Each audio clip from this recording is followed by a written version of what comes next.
Hi, I'd like to talk to you about a subject that's not frequently mentioned, inbreeding. Do an experiment for yourself. Go to your computer and Google Islam inbreeding, and I think you'll be stunned at the results. You'll find that in the Arab world, 40 to 50% of all marriages are inbred. In Egypt, 40% of the marriages are to a first cousin.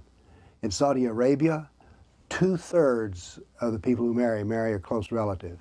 And in Britain, the Pakistani refugees, 55% of their marriages are to first cousins.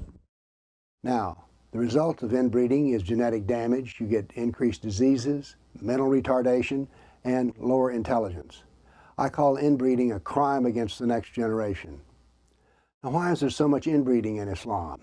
Well, if you think about it, you know the answer. Because of Muhammad, he married his first cousin, so that makes that process sunnah. The Quran lays out rules of marriage, but it allows first cousins to marry. This is in Quran 4:23.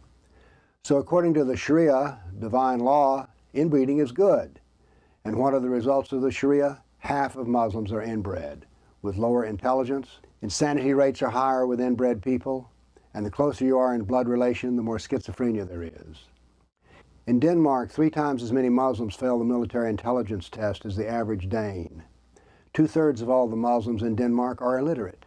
And in Denmark, education for slow children, slow learners, accounts for 1/3 of their educational budget. It's expensive to have such people. The Sharia is evil since it dictates the suffering of people as Allah's wish. Now think about this. Islam says it is destined to rule the world. And if it does, inbreeding will be everywhere and humanity will actually devolve. And this can't be changed because the Sharia is Allah's law. But why are we silent about Sharia suffering? Why can't we educate about this harm? How can we go about trying to show that this is wrong? Oh, wait a minute, we can't do this because this would be offensive to Muslims.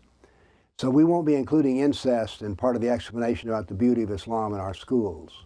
Can we find a Muslim who will say that inbreeding is wrong? Will he abjure this? Because science agrees it is wrong.